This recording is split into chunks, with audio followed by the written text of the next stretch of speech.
me, Carrie Pink, obviously. On YouTube, on social media, we often say things that we don't mean because we are hurting. And one of the things that really is tough to keep hearing is the word hate, haters. When I was growing up, one thing that my parents used to say to me is, never use the word hate, because it's a strong, impactful, powerful, damaging word that you put out there.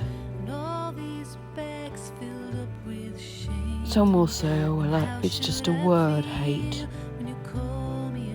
But throughout recent years, when once it was a formidable, forbidden, almost like a curse word when I was growing up, or when we were perhaps teenagers going through all the usual hormonal and all those issues and life around us, trying to understand it, the word hate became easy to use, more accessible. Sadly now, and especially at the moment, even more, it sounds like almost like a jingle dedicated to just about anything, from Brussels sprouts to maths teachers. Yes, and I know that's a very strange analogy, but it's just trying to highlight the use of the word hate being denigrated or brought down, if you like, and not really understanding the meaning and the jarring effect it can have when you say it out loud.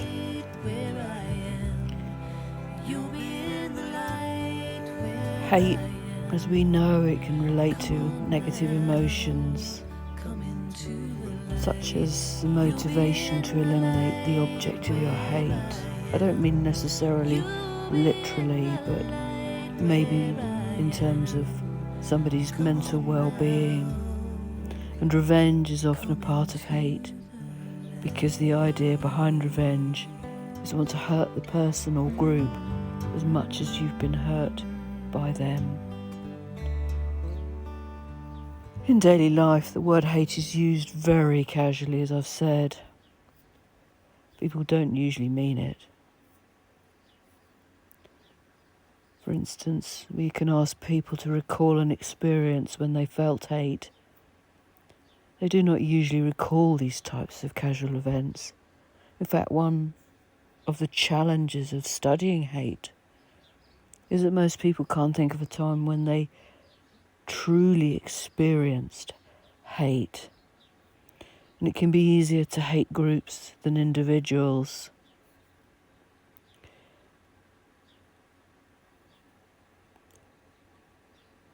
One thing is that hate spreads and increases quicker in a group.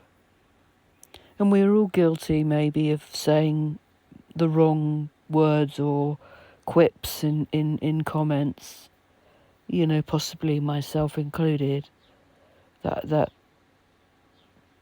have impact on somebody else, because none of us know behind our screens and our keyboards what that other person has gone through from childhood to adulthood and is currently going through in their lives. But when you're in a group, it's that mob mentality grows. If you're not careful, it's easier to band together. If you hate an individual, your hate may be met with empathy,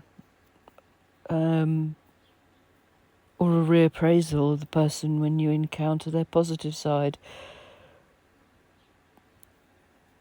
There is a fact that when people were asked in conflict regions in the world to tell us stories in which they hated somebody, 80% talked about groups, but not individuals.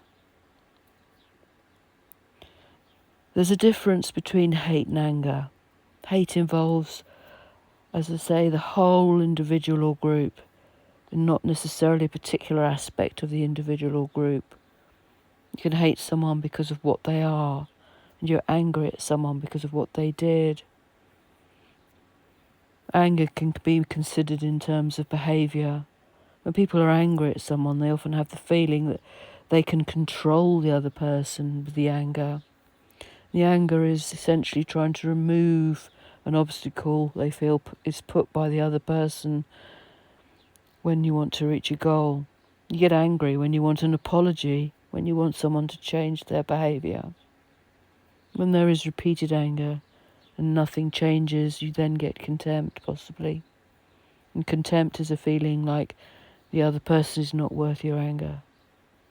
You're still angry, but you're trying to regulate your anger by looking down on that person and putting a distance between you. Hate, however, can spread easier than anger.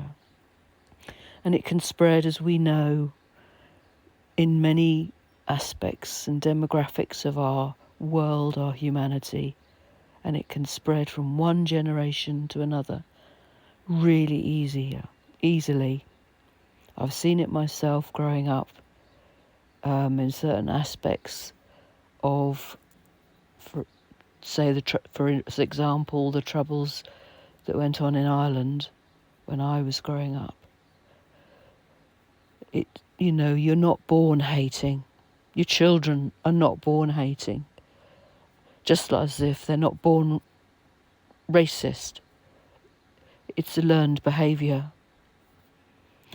And also sometimes you live with that hate. It's all you know. And it's just, as I say, a learned behaviour. So it's normal to you because you don't know any different, because you're living within a group of people, and that's how everyone behaves. But the thing is, not everyone is the same in their individual families or communities. And it's such a heartbreaking thing to see so much use of that word hate in a way. Because, let's face it, folks, this is created angers and hates on a social media platform. For what reason? I've seen very often the quote, "Hurt people hurt others." And it's true. And the key, ideally, is to find peace within yourself. However you do that, if it's through religion or whatever your spiritual beliefs are, or even just your basic moral compass, is to try and find a way to reflect. Don't push that button on the record and say things. Or don't just post it once you've said it immediately.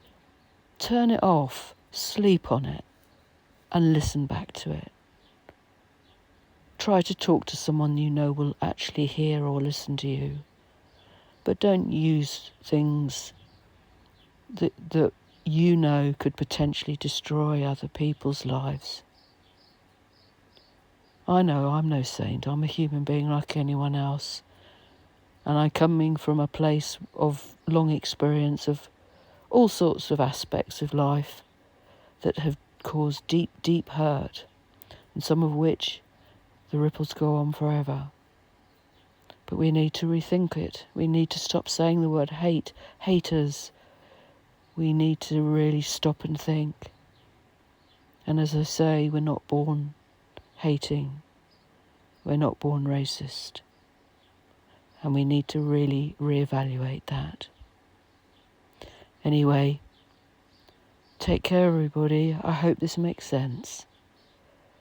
I do try to stay measured. I do have a slightly dark, British, sardonic humour. But I do care. I do genuinely care. And it's heartbreaking to see the pain. Take care, stay safe. Carrie Pink.